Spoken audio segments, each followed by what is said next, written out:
Well, good evening, everyone, and welcome to our first hybrid council meeting. So we're transitioning from just Zoom to Zoom and some of us here in person. So if we run into technical difficulties tonight, please bear with us. We're trying to figure out the technology as we go. It's kind of different to see everybody on the screen and have some of us in the room. So welcome, everybody. First item of business, of course, is to adopt the agenda. I have a recommendation here that the agenda for August 29th, 2022 regular meeting of council be accepted and passed. Could I get a mover and a seconder for that, please? I can move it. Moved by Sherry, seconded by Lisa. All those in favor? That's carried. Thank you. We'll move on to disclosure of pecuniary interest on anything on tonight's agenda. I have none to declare. I'm going to go to Councillor McCabe since he's in the room here. I have none. Thanks, Steve. Should be on. Councillor Hearn. No, I do not. Okay, thank you. Councillor Burke. You're muted, Sherry, still.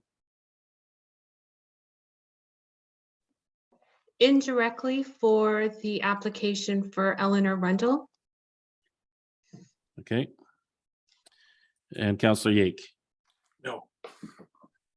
Okay. So the next item we have under presentations is the presentation of our new Chief Administrative Officer, who we did issue a press release back at the end of July, but Brooke is here with us tonight. We're going to be passing the bylaw to appoint her, and a week from tomorrow, she will be joining us officially, and she's with us tonight. So Brooke, I will turn the floor over to you if you have a few thoughts you'd like to share. For you, your worship, thank you so much. First off, I would just like to thank you and council for this opportunity and for the really warm welcome that myself and my family have received so far. I think it's a very exciting time at the township, and I am really looking forward to working with the great staff at the township as we support council and the community as it looks forward to achieving its vision of the future. So thanks very much.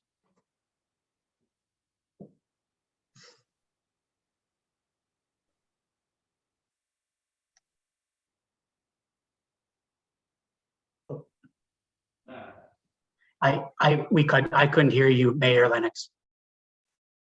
Oh, sorry. Thank you. So I was just asking if anybody had any questions for Brooke, or are we going to save them till she gets here officially?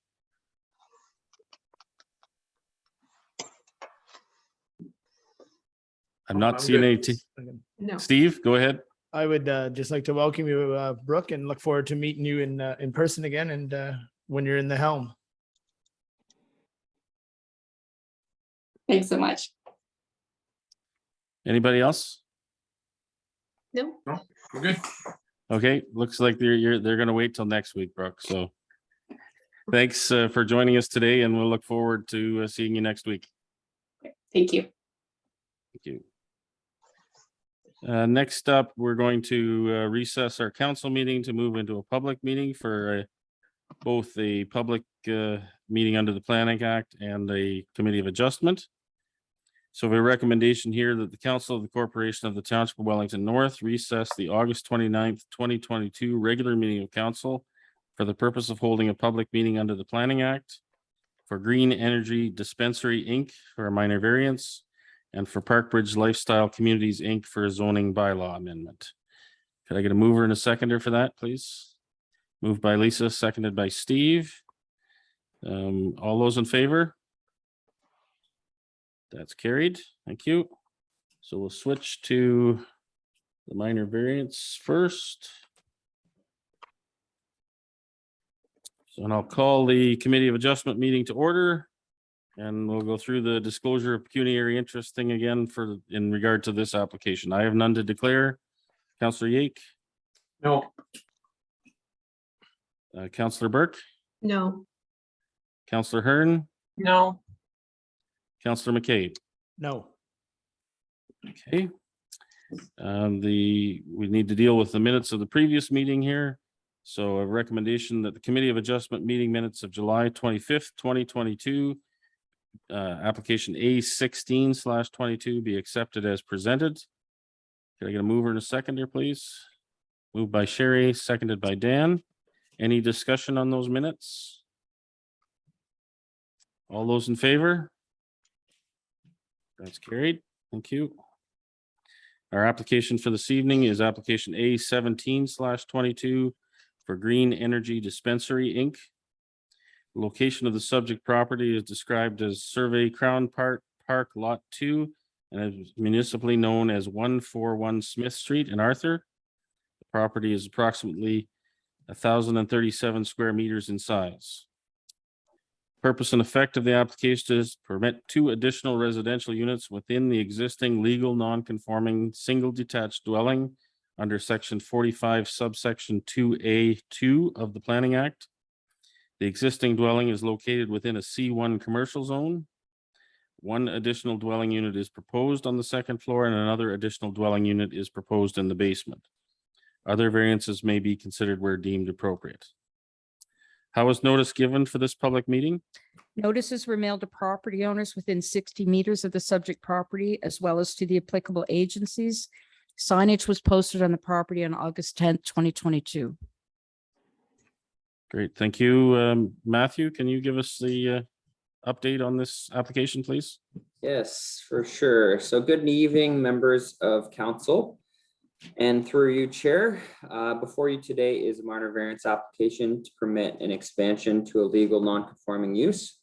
The applicant is proposing to add 2 additional residential units. So as you mentioned, 1 in the basement and 1 on the 2nd floor of an existing single detached dwelling.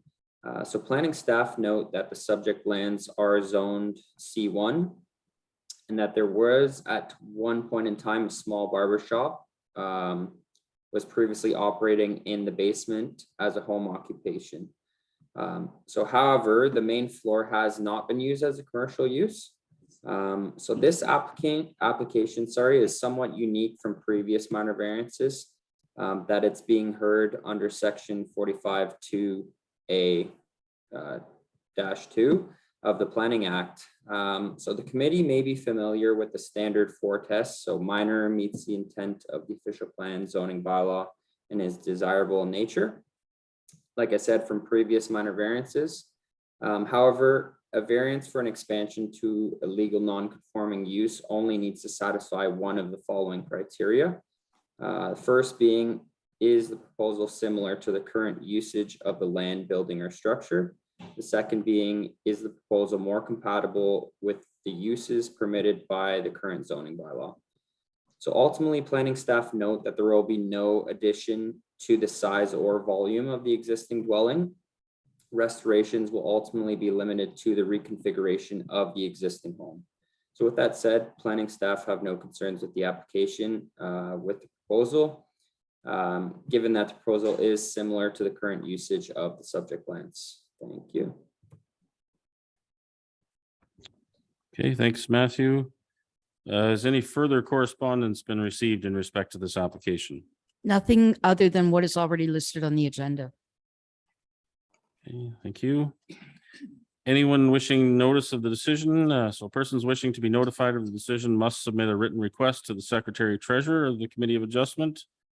And with that being said, I'll open the floor for any questions or comments from the applicant and or the public. Do we have anyone registered to speak on this application, Karen? No one has registered through Zoom. I'm not sure if anyone in the audience here wants to speak on this issue. No. Okay, so we don't have anybody for that. Open questions or comments from committee members. I'm good. Nope. Okay, I just have one quick one for you, Matthew, because this is non-conforming. Would this situation be different if they were wanting to expand the footprint of the building? For you, Chair, yes, there is a section of the non-conforming, of the non-conforming section of the zoning bylaw rather, that speaks to if there was an addition made to the dwelling, that it wouldn't constitute a non-conforming use. So as long as essentially in a nutshell, as they just expand, or sorry, not expand, but rather make the addition within the confinements of the existing home, that sort of encapsulates the non-conforming use and wouldn't push the boundaries of that non-conforming use, if that makes sense. Your worship, I erred in that John Vanderwert, who I told I would move in at the appropriate time. I've just moved him in. He's here to speak to the issue. Sorry about that. Hi, John. Welcome. We'll give you a chance to have a crack at this. You're muted, by the way.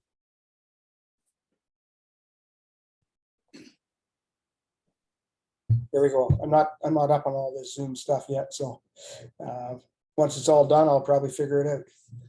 Anyhow, I don't have anything really to add to it. I just thought I should be available if someone had questions, so. Okay, thank you. Any other questions or comments with regard to this application? You can just give me a minute. There's also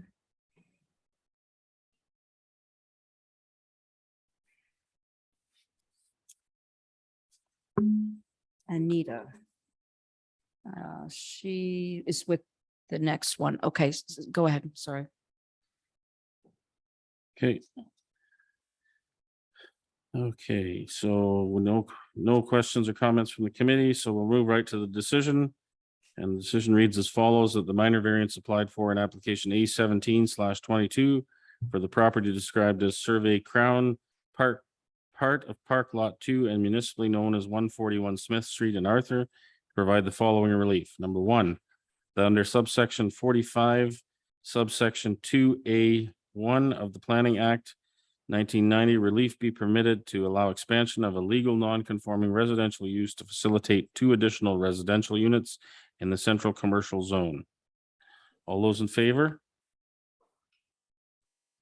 That's approved. Thank you. So we'll move on to adjournment, and we have the recommendation here that the Committee of Adjustment meeting of August 29th, 2022 be adjourned at 7:12 p.m. Could I get a mover and a seconder, please? Moved by Steve, seconded by Dan. All those in favor? That's carried. Thank you. That concludes our Committee of Adjustment meeting. We'll move to the public meeting.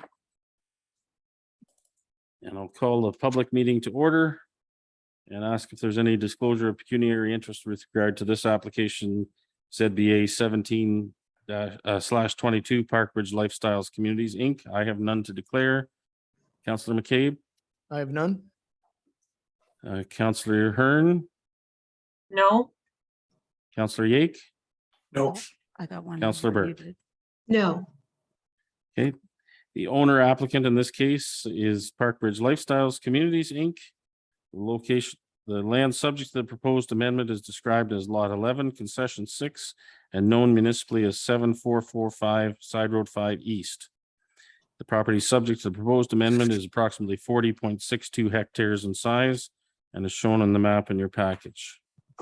Purpose and effect of the proposed amendment is to rezone the subject lands to permit a septic system benefiting an abutting parcel of Part Lot 10, Concession 6, and additional relief may be considered at this meeting. How are notices given for this public meeting? Notices were mailed to property owners within 120 meters of the subject property and as well as to the applicable agencies. Signage was posted on the property on July 29th, 2022. Okay, Matthew, can you run through this one for us, please? Yes, sir. So through you, Chair, before you today is a zoning bylaw amendment seeking to rezone a portion of the subject lands from agricultural to agricultural site specific. A-91 zone to be specific. The applicant is seeking the aforementioned amendment to permit a new septic system on the subject lands benefiting the abutting parcel. Planning staff note that the new septic system is proposed to replace an outdated system from 2004, which will ultimately be decommissioned.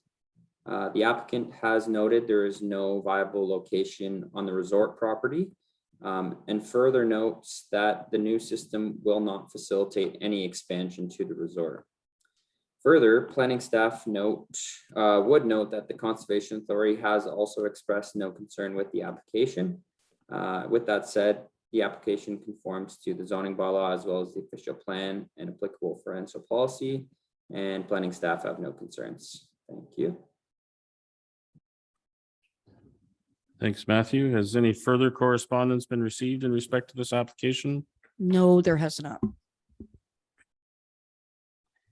Anyone wishing notice of the decision? So the bylaw will be considered at the regular council meeting following the public meeting. Persons wishing notice of the passing of the bylaw must submit a written request. And with that, I will open the floor to any questions or comments from the public or the applicant. Do we have anyone registered to speak on this application, Karen? Yes, we do. Mr. DeBoer is registered to speak. Anita, I know that you're in there as an attendee, but I just cannot get you moved in as a participant, a panelist. But Mr. DeBoer is here to speak. Good evening, Chair and committee. Can you hear me fine? Is that okay there? We can, yes, go ahead. Perfect. Just for clarification, Anita and I have been sharing text messages and she will not be speaking this evening. So there's no further concern there.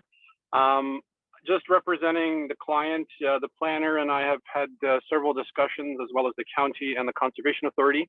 And we would be available for any additional questions should come arise. Otherwise, as written, we're thankful and grateful that this be approved. Great, thank you. Did we have anyone else registered to speak via Zoom, Karen? No one that registered, pre-registered. If there's any there in as an attendee and you want to raise your hand. Okay. And we have a couple of members of the public here that I believe would want to speak. Janet, I see that you've raised your hands. I'll attempt to get you moved in. Okay.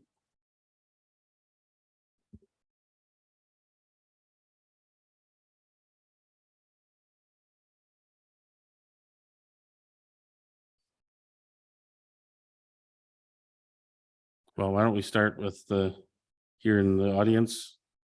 You gentlemen would like to speak to this application?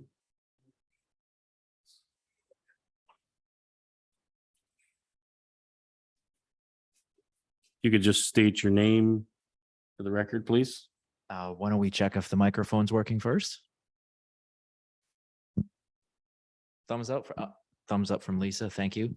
My name is Greg Deneen. I have some land which is abutting onto the Park Bridge lifestyle community of Spring Valley, and I would like to speak just positively to the character that they've had as a neighbor. We have only had one incident where we had to discuss a property line, and we found that they were very professional and both parties came away satisfied.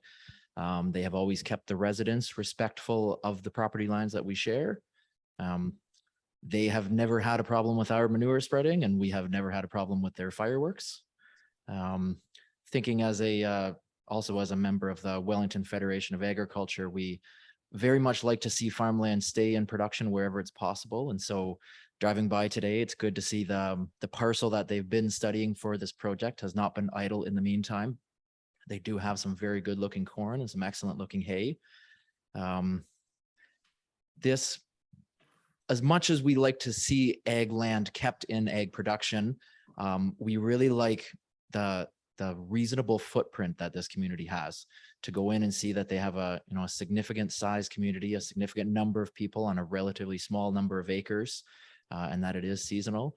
It's a low impact way for a great number of people to be able to get out into the countryside and enjoy themselves without each needing to live on 4 acres.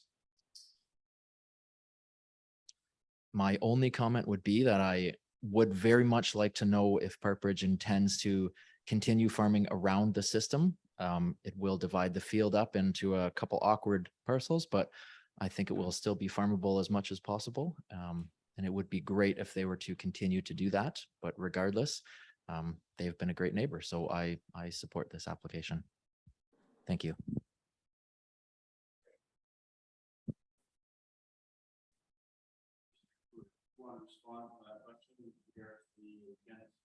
Sorry.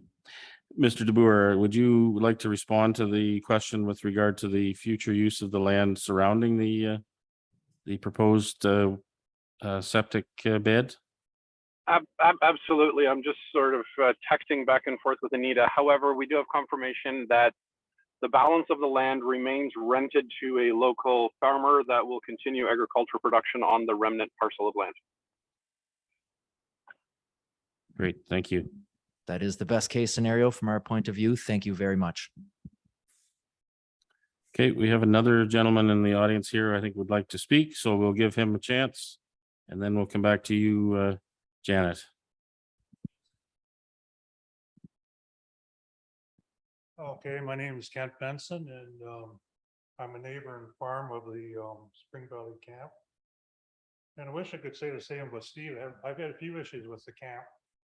Like last year, somebody from the camp decided to, in my back field, to take about 25 acres of weed out during the night and basically tramp the whole back field. Okay, so I had some issues with the camp. Okay, so and technically after the guy got hurt, it had to be somebody coming from the camp because that was the only way into my back property, and technically the 25 acres of wheat was basically ruined. Okay, so and I've had not a lot of issues, but some issues I've had.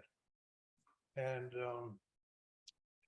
I was wondering how come the septic system has to be about 17 acres. That's all I was kind of wondering. It seems to be pretty large for a septic system. And I'd also like to know when this other one is decommissioned, which butts the back into my property, is there a timeline to decommission it? And when they decommission it, does it have to be turned back into farmland? Is it just they just shut it down and leave it sit there?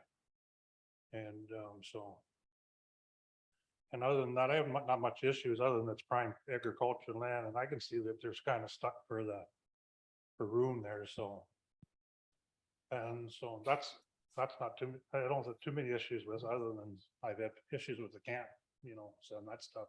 So, and I think somebody can see my point that I don't think my land should be getting trashed sometimes if it's, anyway. So, and that deal anyways, but I would think if they do pass this, that there should be something stipulation when the old one has to be decommissioned, a timeline, and it has to be put back to the original state, just not shut the line off to it and leave it. So I don't think there's too much to ask.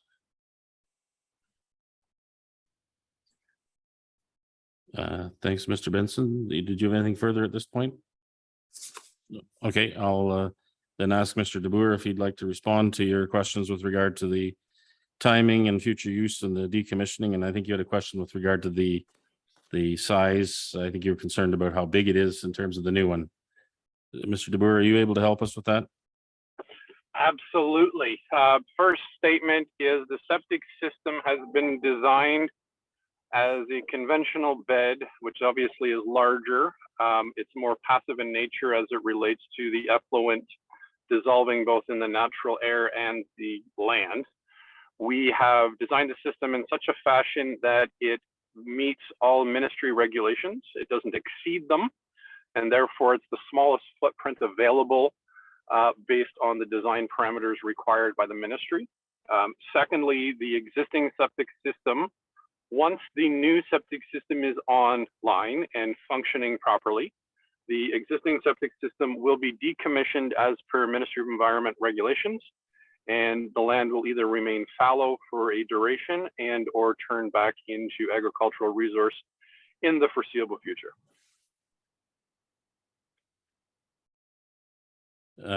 So what's just Mr. DeBoer, what's your timeline in terms of getting the new system up and running? So if everything goes without a hitch, the contractor's lined up to start the construction immediately upon approval. Obviously, with the appeal period having to lapse and the permit being issued from the municipality, the intent is to have it commissioned early 2023. Upon successful operation of that new system, the existing system will be decommissioned. We just want to make sure that they actually have adequate septic resources on the property. Yeah, it would be rather difficult to work without it, wouldn't it? Absolutely. Okay. Any other questions or comments from the public in regards Hi. to this application? I think Janet is Oh, wanting to right, speak. sorry. Yes. Janet Harrop on Zoom. Janet, welcome. Thank Sorry you. to leave you to last here. No worries. I knew that Greg Deneen was going to be speaking, and I just didn't see him on the screen. I didn't realize he was there in person. So he covered the majority of the questions and comments that I would have made. I guess my only question would be, and it really from an agricultural organization, is really, again, wanting to keep farmland and prevent conflict. So I guess the question would be the 17 acres, obviously heavy equipment will not be permitted on that because it's a septic bed. Will it be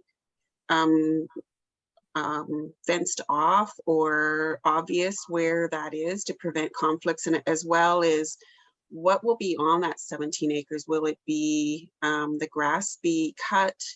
Will it just be in weeds, just from weed pressure of neighboring parcels of land? So I guess being there's a large pond and 17 acres of a septic system, it doesn't leave a lot of viable land left, but the viable land that's left, we want to be productive. So I guess that would be my question for Mr. DeBoer. Thank you. Mr. DeBoer, can you tackle that one? Absolutely. Number one, yes, the septic system will be maintained. So upon completion of the construction, they're typically, and in this case, will be hydro-seeded to allow for the growth of grass. The grass needs to be maintained for the proper health of the septic system. The 17 acres is not just the septic bed, it's also the peripheral sand mantle, which is a very passive in nature. The bed itself is definitely not 17 acres. The portion of land that we're speaking of adjacent to the park is 17 acres, which comprises partially of the septic and the pond and adjacent open land that could still be part of the agricultural resource as it is today. But again, most of the septic system, the bed proper, will need to be maintained grassland, and then the balance, the mantle and the surrounding areas can be used for agricultural resources. Does that sort of satisfy that comment? I guess through you, Mayor, is that okay if I respond? Yeah, sure. Go ahead. Yeah. I guess seeding grassland and hydro seeding is obviously obvious, but that doesn't really negate the growing of significant weeds if the grass doesn't fully take. And I'm just wondering what the ongoing maintenance would be if there's a lot of weed pressure. Okay, so the simple answer, again, whether we hydro seed, whether it's weeds, the septic system will need to be maintained. Typically, it'll be mowed similar to that of the balance of the park. The reason for that is septics need to breathe both infiltration and exfiltration. So if we have a large grouping of weed mat or long grass on top of a septic system, they tend not to function the way that they should. So obviously the operator of the park during their normal maintenance will maintain the bed area as well. Okay, thank you. No problem. Any further questions in regard to this application from the public? Mr. Benson, you had something else? I'd just like to ask before more clarification on this decommission, like you're saying it's something to do with the ministry, but are they just gonna just leave it sit there and then just let it deteriorate, or is it going to be dug up and cleaned up? That's what I'd like to know. Because this puts the back end of my farm right now. And there should be some timeline after they get the new one on that this is done. Like, I just don't want to be 5 years down the road and still sitting there, okay?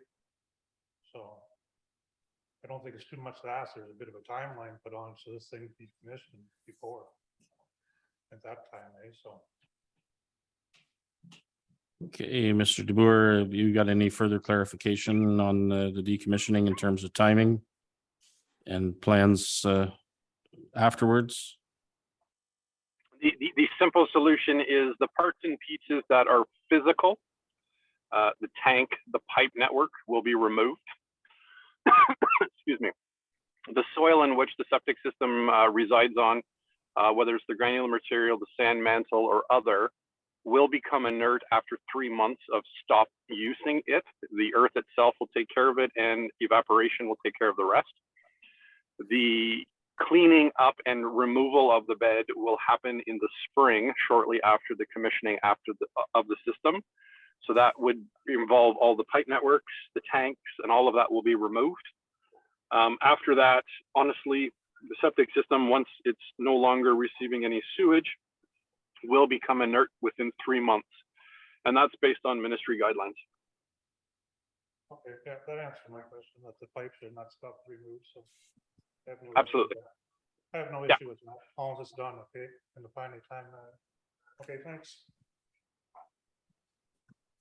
Okay, I'll open it up to members of council if you have any questions or comments at this point.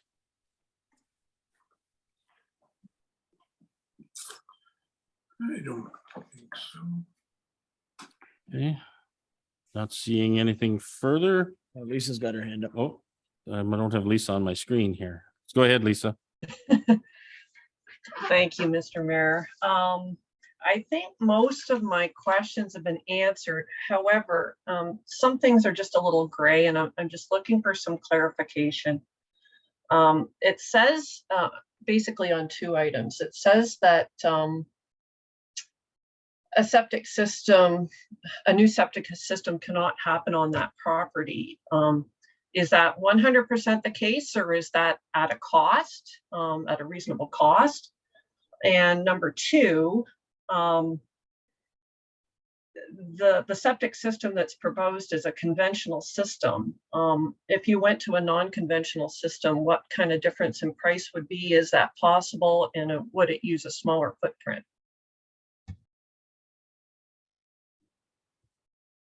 So Mr. Brewer, I think we're back to you.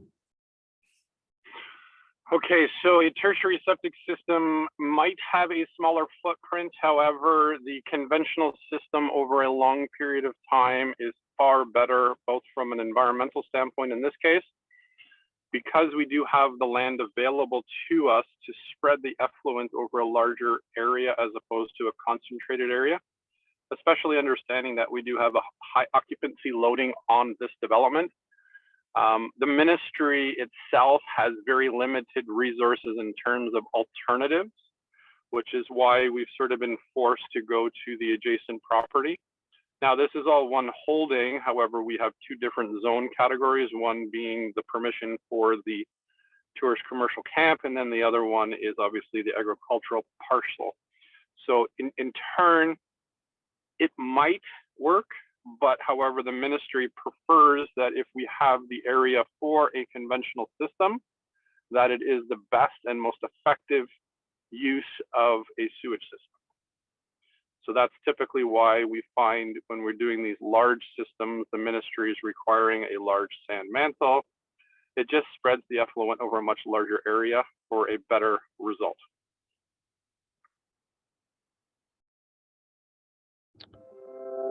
Lisa, did you have anything further? No, that answers my questions very well. Thank you. Okay, Dan, I saw you had your hand up. Yeah, I want, how is the sewage moved from the community to the septic system? Is it gravity or is it pumped? That's an easy one. It's both. So there are a series of gravity systems that go to chambers that will be pumping from one chamber to the next, and then it'll be a communal, and then it'll eventually get to the bed proper. For the most part, it is gravity fed from the sites to a communal tank, so to speak, and then it's pumped to the main chamber before it goes into the bed. Okay, thank you. Any other questions? Comments? Okay, so we will be dealing with the bylaw for this application in our council meeting following the public meeting. With that said, we'll move to adjourning this public meeting. And I have a recommendation here that the public meeting of August 29th, 2022 be adjourned at 7:35 p.m. Can I get a mover and a seconder for that, please? Moved by Steve, seconded by Lisa. All those in favor? That's carried. So we're adjourned from the public meeting. We'll switch back to our council meeting. And we'll have a recommendation here to resume the council meeting that says that the council of the corporation of the Township of Wellington North resume the August 29th, 2022 regular meeting of council at 7:35. Can I get a mover and a seconder for that? Sherry and Dan. All those in favor? That's carried. Thank you. Right out of the public meeting into the passage of the bylaw regarding that, we have a recommendation that bylaw number 0-22, should that be 0, Karen? Should be 09722. Okay, 097-20-22, being a bylaw to amend bylaw 66-01, being a zoning bylaw for the Township of Wellington North, be read a first, second, and third time and enacted. This is in regard to lot 11, concession 6, municipally known as 7445 Side Road 5 East for Park Bridge Lifestyles Communities, Inc. Can I get a mover and a seconder for that, please? Moved by Steve, seconded by Sherry. Any further discussion on that? All those in favor? That's carried. Thank you. We'll move on to adoption of the minutes of council and public meeting. So we have a recommendation that the minutes of the regular meeting of council and the public meeting held on July 25th, 2022 be adopted as circulated. Could I get a mover and a seconder, please? Moved by Dan, seconded by Steve. Any questions or comments in regard to those minutes? All those in favor? That's carried. Thank you. Next item on our agenda is business arising from previous meetings of council. This is in regard to the Mount Forest Pool. And with council's indulgence, I would recommend that we move that into the items for consideration next to 6B, I believe it is, that talks about the pool design, and we'll have all the discussion together on that item. So with that said, let's move on to items for consideration and pull out those items that we want to have further discussion on. And 6B is the pool design, so we'll pull that one out for sure and deal with the pool discussion at that time. Any others would like pulled out? Sherry, you go ahead. 1C. 1C, that's the cultural roundtable. Yes, thank you. Okay. Any others, Sherry? No, I had 6B, but we're gonna do that together, so. Okay. Steve? I have 2E, and that's Pinestone Construction, 2E. or 2A, sorry, and then 2E. 2A and then 2E as in Ernest? Question for later. Sorry, Mayor. I just wanted to hand kind of note. Sorry, 2A is the Pinestone Construction, and then 2E with Cache Homes. Okay, thank you.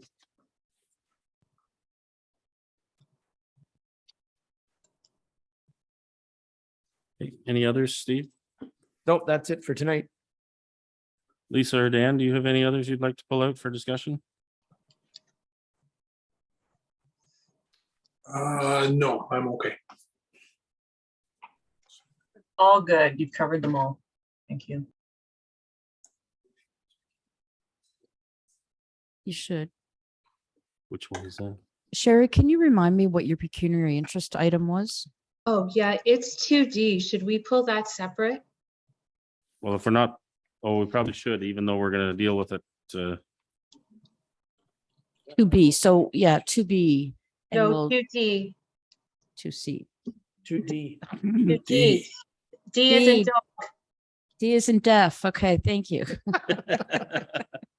Your words, Karen, not mine. Okay. Okay. Yeah, for Eleanor Rundle. Okay, thanks for that. Lisa, did you have any you wanted to pull out?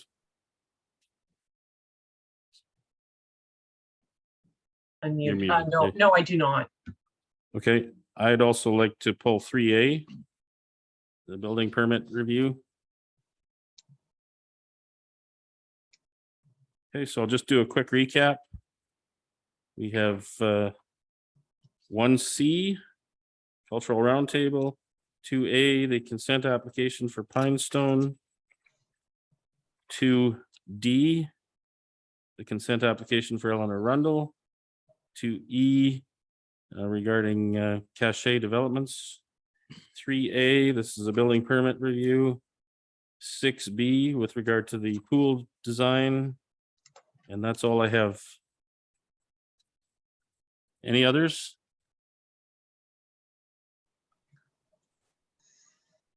Okay, then we'll move to adopt the rest. So that the recommendation is as follows, that all items listed under items for consideration on the August 29th, 2022 council agenda, with the exception of those items identified for separate discussion, be approved and the recommendations therein be adopted. Can I get a mover and a seconder for that, please? I can Moved by Sherry, seconded by Steve. All those in favor? That's carried. Thank you. So we'll go back to 1C, I believe it is. Yeah, the cultural roundtable. I think Cultural Sherry Roundtable, wanted. yep. So the recommendation here is that the Council of the Corporation of the Township of Wellington North receive the minutes of the Wellington North Cultural Roundtable meeting held on August 18th, 2022. Can I get a mover and a seconder for that recommendation, please? Moved by Sherry, seconded by Dan. And we'll open that for discussion. Sherry, I think you wanted to speak to it. Yeah, so I just wanted to thank Dale and the rest of the Cultural Roundtable Committee for setting out their priorities and goals that they're looking to achieve. But I did have a question with regards to one of the goals on goal 1 about the trying to create a Wellington North Municipal Heritage Committee. I wanted to say I thought it was a really good idea. I hope that they're working in conjunction with both the Mount Forest Archives and the Historical Society with this, and wondered, it says that they're looking at residential, but I'm wondering if they are also looking at commercial. And I'm not sure if Dale is with us tonight. No, Dale's not here Oh, tonight. Dale's not. Okay, so I guess it just, if we can put that on record, and then maybe Dale can get back to us on that. I've just had a lot of comments with regards to the state of some of the buildings that are on Main Street, and some of the practices, I guess, that are going with development, where they're going into neighboring neighborhoods and removing buildings to rebuild multi-units. So we'll just leave that for now, and maybe Dale can touch base or bring us an update at the next meeting with regards to that question. Okay, thanks, Sherry. I know Lisa sits on that committee too, and I see her hand up, so maybe she has some insight she can share. Okay, thank you. Not 100% of the insight. I stayed for most of the meeting, that meeting, and then had to leave partway through. But the discussion around the historical project, they were reaching out to the Historical Society, and up in Mount Forest as well. I don't know about the commercial end of it, and I know someone that I can see in the back end of this meeting could answer this question better than me, but we can leave that for Dale later. So Okay. Half of your question, Sherry, but not all of it. That's great. Thanks so much. Any other questions? Go ahead, Dan. Yeah, sure. Just to Councillor Burke's question, the Mount Forest Heritage Committee has really dove into a program to have historical plaques installed on the commercial buildings downtown. So that's their first avenue, is to work on commercial buildings and then follow that up with maybe residential buildings afterwards. Mark McKenzie from Minto has been helping them.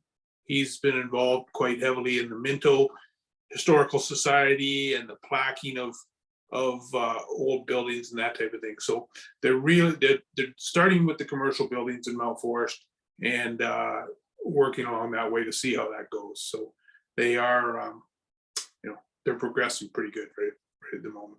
Okay, thank you. Any other questions or comments? Sorry, any other questions or comments in regard to this item? Okay, I'll call the vote. Then all those in favor? That's carried. Thank you. We'll move on to 2A. And there's a lengthy recommendation that I'm hoping you guys are okay with me not reading all of it. It's not why I brought it up.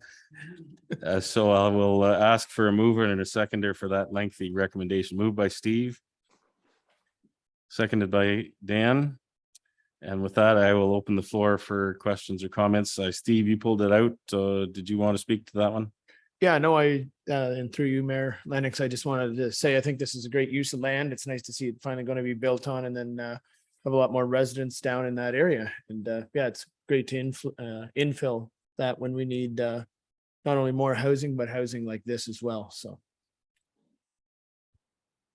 Thanks, Steve. Any other questions or comments in regard to this item? Okay, all those in favor?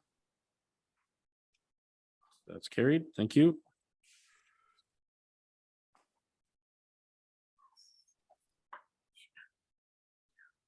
Now we'll move on to 2D. I think this is the one that you had the pecuniary interest, right, Councillor Burke? That's correct. Okay, so I will. You want to turn your camera off, or what was your intent here? Yeah, I'll just disappear for a few minutes. Okay. So we have another lengthy recommendation, but this is in regard to report DC 2022-32 consent application B97/22 for Eleanor Rundle. Could I get a mover and a seconder for that recommendation, please? Moved by Dan, seconded by Steve. Any discussion on this particular application?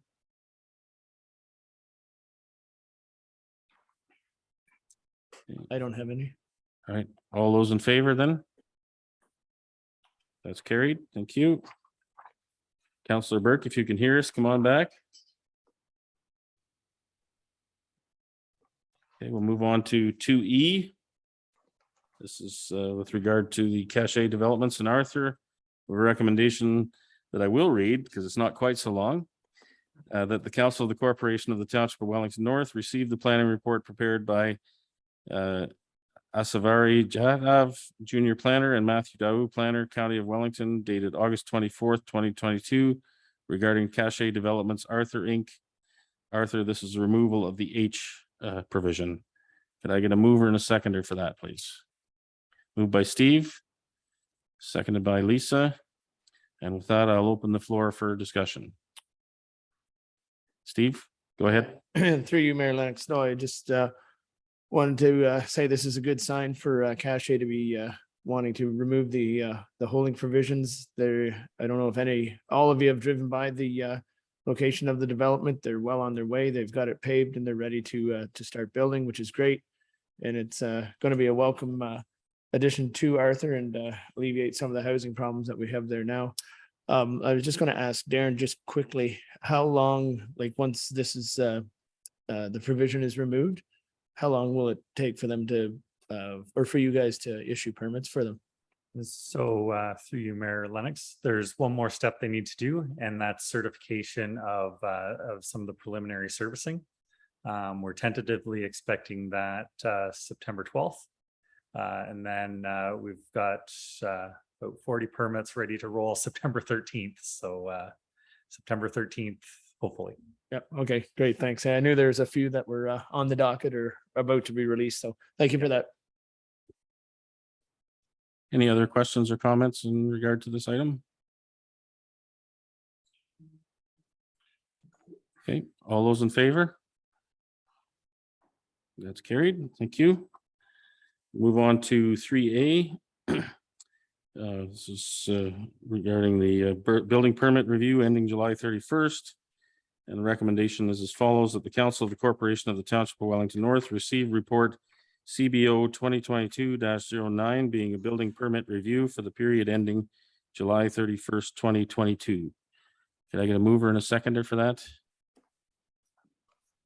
Moved by Dan, seconded by Sherry.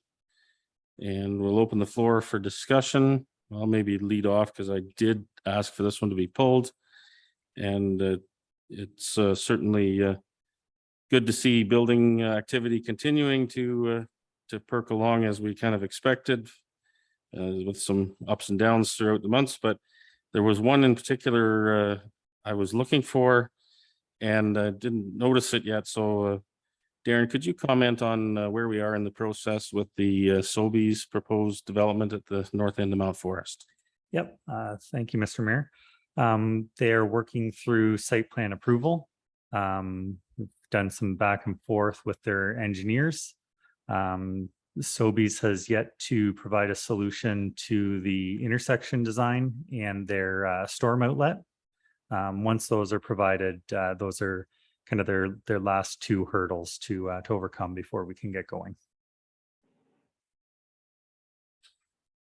Okay, thanks, Darren. That's it's good to hear where it's at. I know a lot of people are interested to see that new grocery store in town. So hopefully they can work through those details sooner rather than later, and we can see some progress on that. Any other questions or comments? Okay, all those in favor? That's carried. Thank you. Move on to 4B. This is in regard to, oh, sorry, not 4B, 6B. This is the report with regard to the conceptual design for the new Mount Forest Pool and Aquatic Center. We have a recommendation here. So we'll deal with this recommendation first, and then we'll come back to the broader pool discussion. The recommendation reads as follows: that the Council of the Corporation of the Township of Wellington North receive report Ops 2022-21 being a report on the conceptual design for the new Mount Forest Outdoor Pool and Aquatic Center. Can I get a mover and a seconder for that, please? Moved by Sherry, seconded by Dan. And with that, I'll open the floor for discussion. Sherry, go ahead. Yeah, so I think the design is a scaled back design, and I think that that's probably best to get some pricing moving forward. As those of you that attended the aquatics meeting last week, we really want to have a conceptual design that we can take out and really start fundraising for. It's as you heard, it's very hard to sell a product when you don't have a picture of it. So having said that, and I know this was brought up at the meeting last week, some of the amenities that would be included as enhancements are not a part of this conceptual design. And I'm just wondering why that is. And if we can add those features so that we can either, is that going to be priced out separate so that the fundraising committee knows what those dollars are? Or can we get those added back into this design so that we have something to take out to the public? Okay, thanks, Councillor Burke. Matt, do you want to just give us a update of where we are in the process with this sort of thing? Yep. Thank you, Mayor Lennox. So the conceptual design that's part of the agenda package is certainly a scaled back design. It uses concept 3, which was the preferred design when we went through public consultation. And to Councillor Burke's point, a lot of the enhancements have been removed from the design at present. From a staff standpoint, I think what we're trying to do with the design that's before you is get council buy-in for a conceptual design that we can start refining and getting to a point where we can have a better understanding of the potential cost of the project.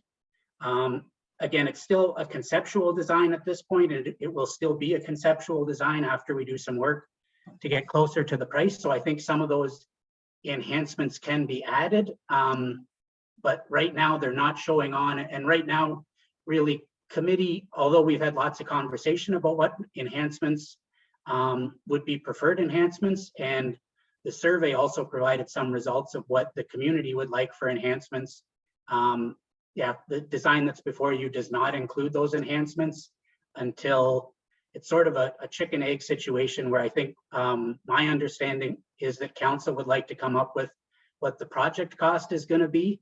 And once that project cost is established and council endorses moving forward, I think some of those enhancements like a rock climbing wall or a dump bucket or potentially, bubble jets, things like that, or additional sunshades. Those are things that can be incorporated later, but they're not part of the design that's presented tonight with the intent that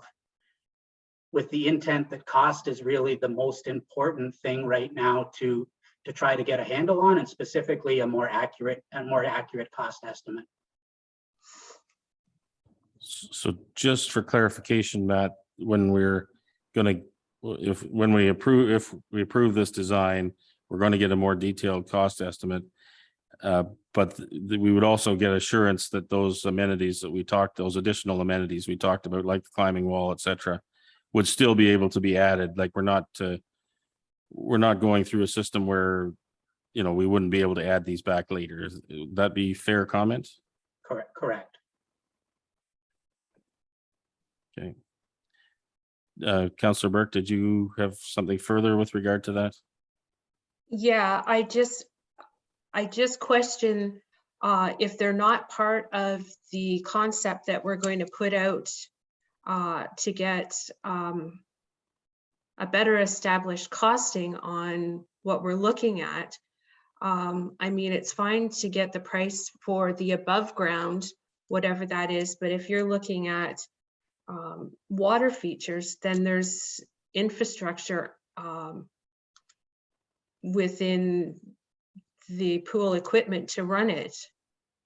I just wonder if it shouldn't be a part of that. And the other, aside from the amenities, the other question I would ask is it only has 3 lanes, and at the open house, and I know it wasn't highlighted greatly through the surveys, but this pool only has 3 swim lanes. And my understanding to have a swim meet is you need 5 lanes to do that. And part of the reason that we haven't been having swim meets is because of the aged infrastructure that we have here with regards to the pool. I'm just wondering if we shouldn't be looking at adding additional lanes to this pool. It's just something that I know was discussed quite a bit with the senior community and those that do lap swims and things like that. And if we're going to have a new pool, one way to utilize it to its potential is to try and engage some events.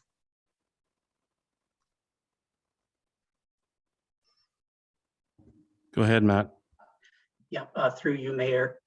So concept 1 had 2 lanes, concept 2 had 4 lanes, and concept 3 had 3 lanes.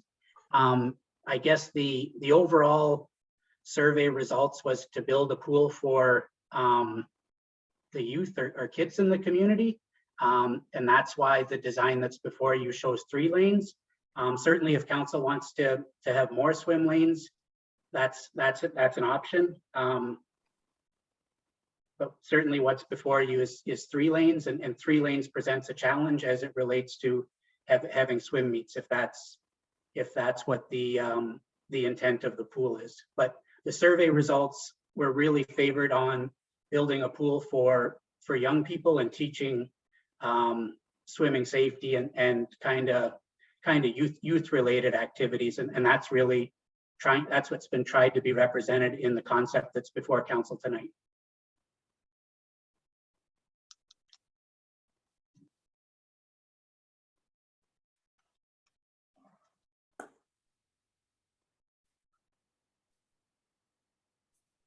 Oh, sorry, Dan, go ahead. Yeah, I just, when we're talking about extras or extra amenities, is there a list of what they are and how many, what the extras are, how many there are, and what the cost of each one of those would be? Is there a list or a document that says that? Matt, go ahead. Yep, through you, Mayor. So there was a presentation that went around this spring that had costs associated with enhancements. To Councillor Burke's earlier point, those enhancements that were presented and the costs associated with them assumed that a lot of the in-floor plumbing, say, would be installed as part of the project. I still think that can happen. Again, the conceptual design that's before you tonight in the report is a scaled back version to come up with a cost, because I think some members of council are uncomfortable with talking about a $5.5 million pool. So to try to get a grasp of what a pool very similar to what we have today built to modern standards would cost, and those amenities could be added. But as far as the fundraising committee, say, having committed to, we want a rock wall, we're going to build fundraise $50,000. Those decisions at fundraising committee or pool committee have not been made yet.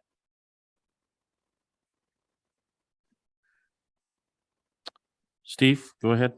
Yeah, just to go on what you had said, Matt, I think I could probably dig it back up, Dan, and I know we had a rec council meeting and we had some listings of prices as well, and I think that was, it might have even been last year, so I'd have to dig back in the books a wee bit, Dan, but I think we did have like Rockwall was excuse me, Rockwall was X amount. I think there's a couple other, like a splash umbrella or something like that. Some of the amenities were listed, and then we had kind of ballpark figures on that as well. And I know it's in a report somewhere, but I can I'll go back and look at try and find it for you, Dan. Okay, I don't remember seeing it, Steve. So I'm just thinking, you know, how many is there? What is the cost of each one? You know, to try to address Councillor Burke's question. If there's 5 on the list, are we going to put in 5, or are we only going to put in 3? And what is the cost of those moving forward? That's, I haven't seen that, so I'm just kind of looking for that, I guess. Yeah, I'll try to find that for you. Okay. Go ahead, Sherry. Yeah, so we had that list, and just as an example, I think the rock climbing wall was priced out at about $5,000. So if we go around and we look at the amenities, we're not saying that the amenities are $1 million. I mean, so I just think, and as those members of council that were at the Aquatics Committee meeting last week, the group is looking for something to be able to present out to the committee. And if the enhancements aren't featured on the concept, or are we going to have a legend on the side that says, this is what we're looking to raise dollars for? The group is looking for a package so that they can start fundraising and also have a discussion and seriously consider what council has asked of them, and that is to help raise dollars for the bricks and mortar portion of it. But without some kind of concept approved by council that includes those, what enhancements they'd sort of like to see and what fits. Not to say that, maybe it's an umbrella or a mushroom, or maybe it's dump buckets. That's not the big issue here. The big issue here is none other than a few sunshades on here, I believe. Those are the only enhancements that are listed this concept. And I guess the question is, you know, if those are enhancements, I mean, to throw the question back at them, why are those enhancements on the drawing and the others aren't? So I'm going to try to suggest we take this discussion in a slightly different direction. In that, you know, we've been hearing about the price tag of the pool, and I think all of us are a little shell shocked by the numbers that we're getting. You know, when we made the decision to move from the old pool, we were talking, you know, $2.5 million plus or minus. Now we're talking $5.5 to $6 million. I think the problem that we face is that it's not feasible to develop the new pool based on taxpayer dollars. So we need to look at other ways to raise the funds to make a pool happen for the residents and people surrounding Mount Forest. And I think from the discussion that happened at the Aquatics Committee by the Aquatics Committee members last week really underlined the fact that that committee is not equipped or able to raise, you know, millions and millions of dollars towards this pool project. So I'm thinking that really the only avenue that we have moving forward is to bring in somebody, or at least get some advice from somebody on how we can raise the necessary money for this pool. I just don't want to see us get bogged down in the amenities at this point. We need a design. We need a you know, kind of a working number. I mean, we've heard estimates from anywhere from $2 million to $7 million. We need more clarity around that. I think this is a tool to help us get that clarity, but I think we're going to have to ask staff to look for outside assistance in how are we going to raise money from the community to supplement what we can afford to contribute from a property tax base without jeopardizing the important pieces of infrastructure and renewing what we have over the coming years. So, you know, I agree. We need to, before we go out to really actively fundraise, we need to have a finalized design. I think we've got to figure out a way to get there. We've been spinning our wheels talking about this now for months. We have a design that we can take out for getting a price. I think we do that. And I think at the same time, if we could ask staff to, you know, speak to people who do fundraising for a living to help give us some guidance on how to move this project forward. I think that that's the next steps that we need to take in order to get this project to completion.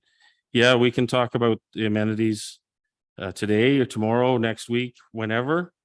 But until we have a plan of how we're going to make this happen for the community, we are kind of just going in circles.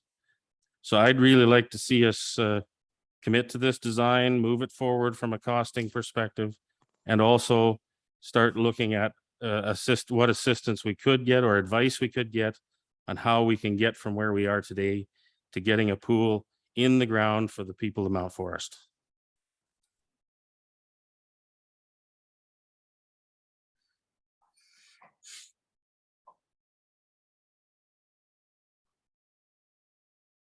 Any other questions or comments? Steve? Yeah, and I think it was mentioned at the aquatic or ad hoc, excuse me, the ad hoc committee. I think it was maybe Al Leach that mentioned that he has had some dealings with professional fundraisers.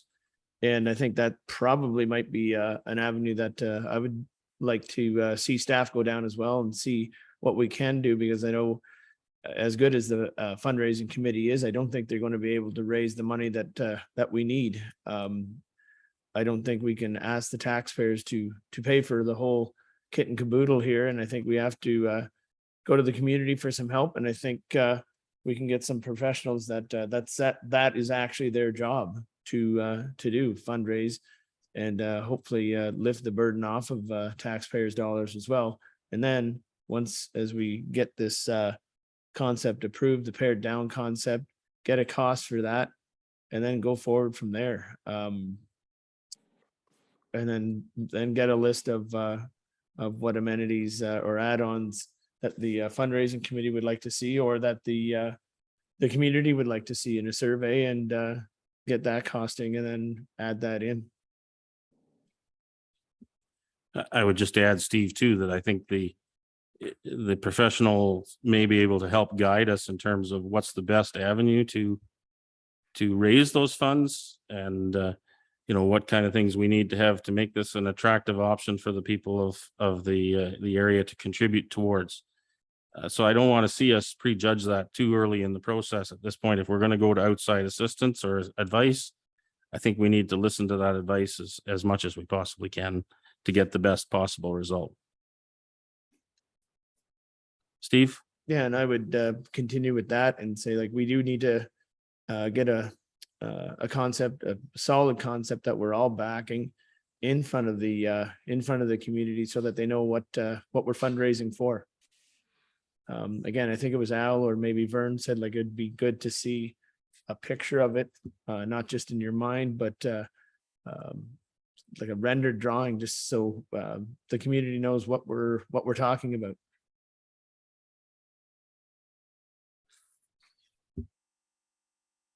Any other questions or comments?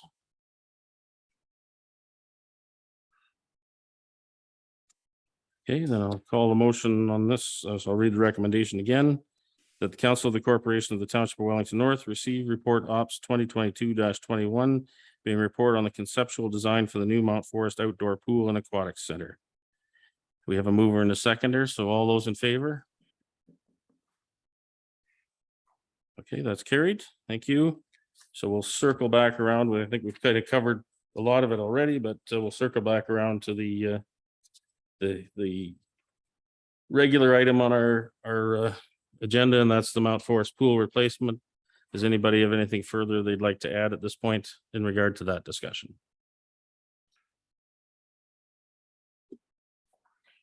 Steve, go ahead. Yeah, just quickly, then I'm meant to bring this up before. I know we replaced a couple of big ticket items at the Roy Grant pool, and I believe, Matt, if you could correct me if I'm wrong, that we can bring those pieces over to any new pool that we build. Is that correct? I think I remember hearing something about that. Yeah, Go through you, Mayor Lennox. Yeah, there's some items that we have bought in the last 2 years that we can bring over, but last year, the big fix was a liner, and the liner will not be something that we can bring forward. So certainly we'll be looking at the Roy Grant pool and seeing anything that we can kind of repurpose for the new pool, but I'm thinking some of the vacuums we purchased and possibly a diving board or maybe a lifeguard chair, that kind of thing I think can be repurposed. But the liner, which was the larger ticket item last summer, that would be something that, stays with the Roy Grant pool. Yeah, anything that can be repurposed would be great. Okay, any other questions or comments in regard to this item? I just would like to say, oh, sorry, go ahead, Dan. Oh, no, go ahead, Andy, if you, or you're just finishing your comment. No, I was just going to say that, it was great to sit at the aquatics committee table and hear some of the comments from the members about the project and their enthusiasm for doing the fundraising, but also recognition of the limitations that in terms of the number of dollars that may be needed for this project. So it was good to be there and listen to them face to face. It's nice to do that now. Yeah. I think this is a good step tonight in trying to nail down a design. There's always adjustments as we go. At least we'll be able to get some costing. We'll have a better idea where we're headed in that direction.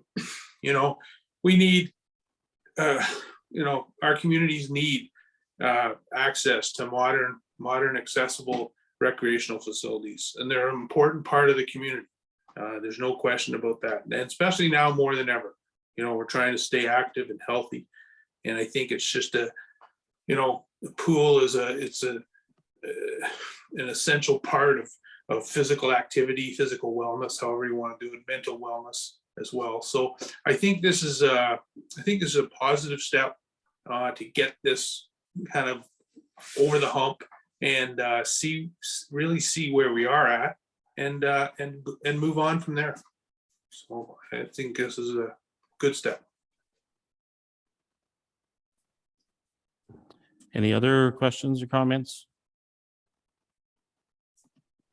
I would just ask Matt, would it be possible for staff to do a little investigating in terms of potentially getting some advice from a professional fundraiser to help guide us in this process? Yep, absolutely. Would council's wish be for that information to come to council or to a committee?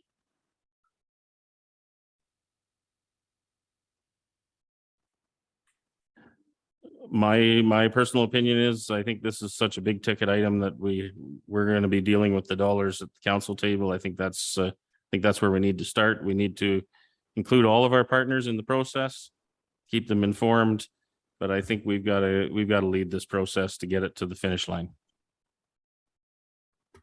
Thank you.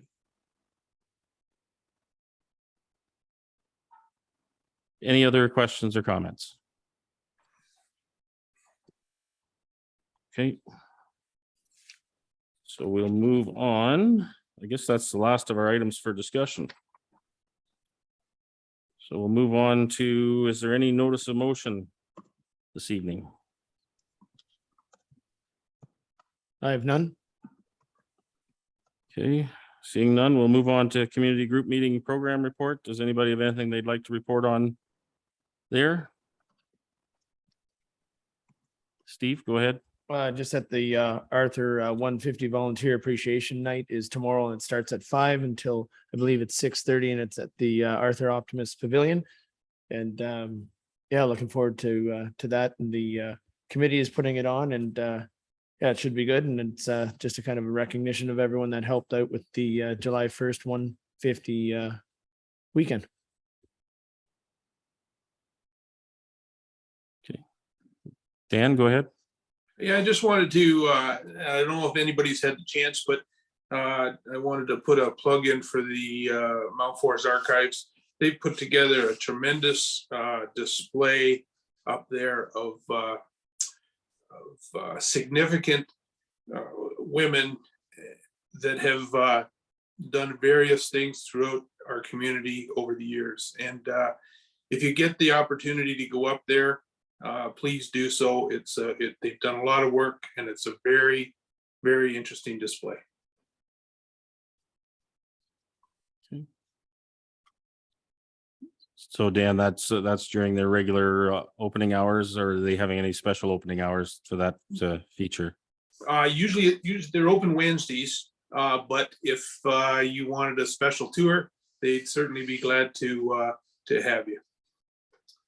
And if there was a group of people that wanted to go together, they'd be more than welcome to accommodate. Great, thanks. Any other community group meeting reports?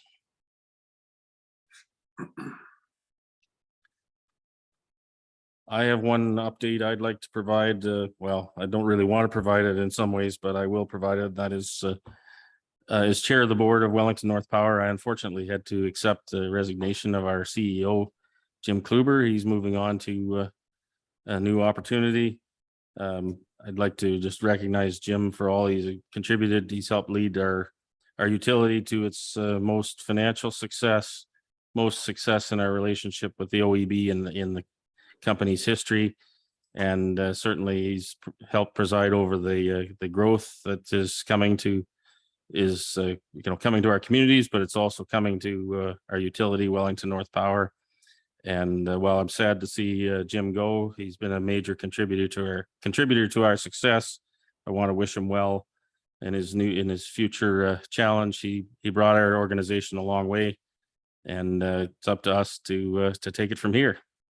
So again, thanks to Jim, and I just wanted to make sure everybody was aware of that. Anything else anyone would like to report on tonight? Lisa, go ahead. Yeah, see, a few less meetings this summer. The Arthur Chamber hasn't had a meeting, or didn't have a meeting, at least in August. We are having one in September.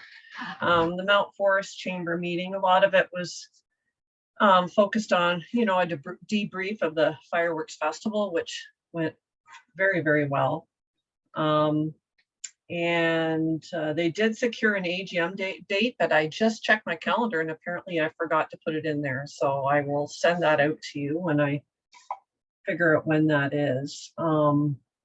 And they are still planning the North Wellington Home Expo for next year. So those things are going forward and that's going to be awesome. The Arthur Chamber, their AGM is Wednesday, October the 19th. I may have said that before. Yeah, so that's about it, the cultural roundtable, but we've already discussed that this evening.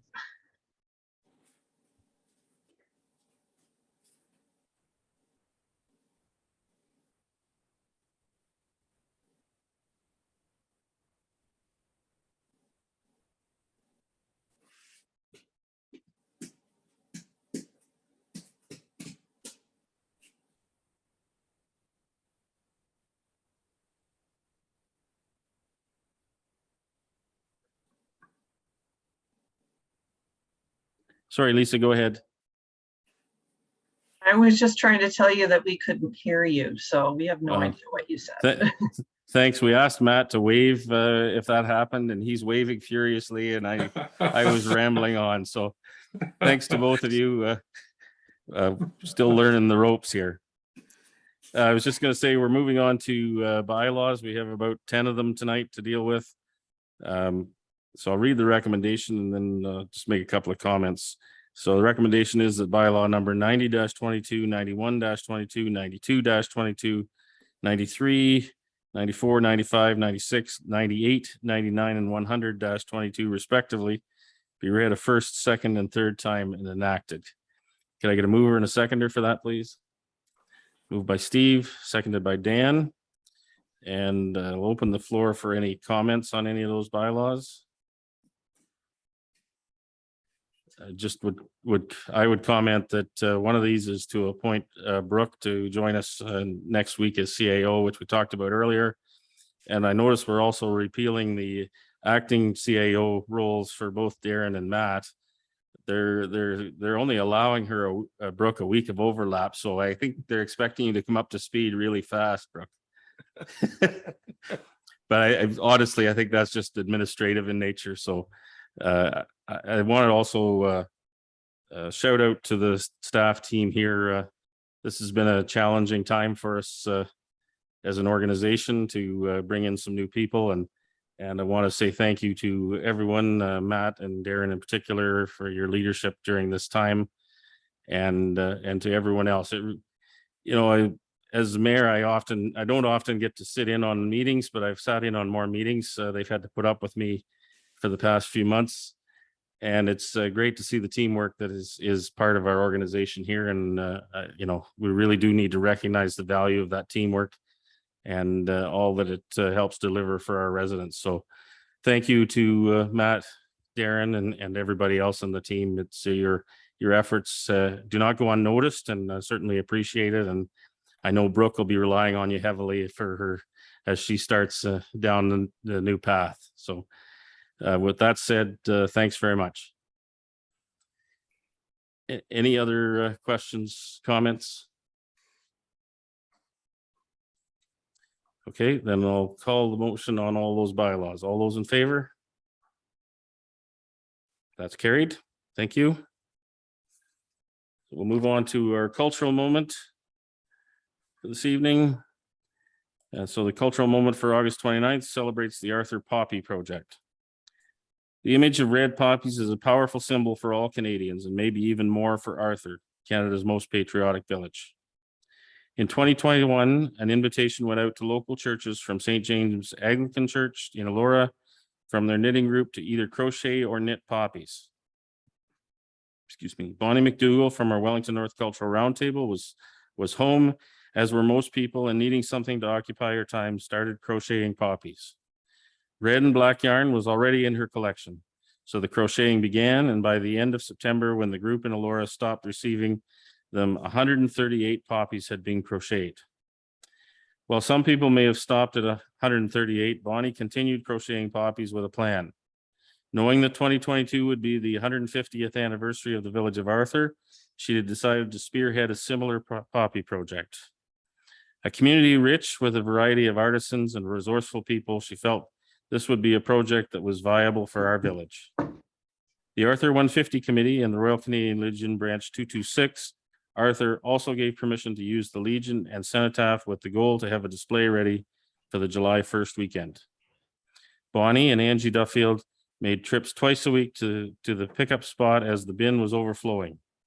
7 packages of netting, 7 feet wide by 21 feet long, along with the task of attaching the poppies to the net so they could be displayed during the Arthur 150 celebrations. The intent is to also bring the poppies back out for 2 weeks in November. They are very eye-catching, beautiful shades of red that we can never do enough to remember those veterans who have given us peace and freedom. Submitted by Bonnie McDougall, Wellington North Cultural Roundtable. That's your cultural moment for August 29th.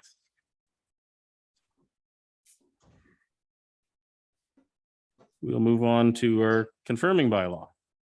So recommendation is that bylaw number 101-22 being a bylaw to confirm the proceedings of the Council of the Corporation of the Township of Wellington North at its regular meeting held on August 29th, 2022, be read a first, second, and third time and enacted.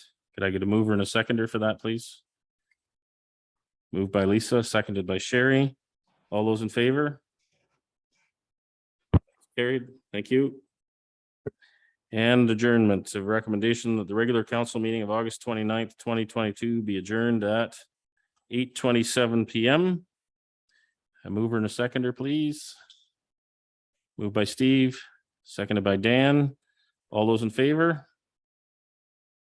That's carried. Thank you, everyone. And although I didn't do it formally, I draw your attention to the list of meetings and notices and so on. There's lots of stuff coming up here in September. It's going to be a busy time. So I hope everyone has a great evening.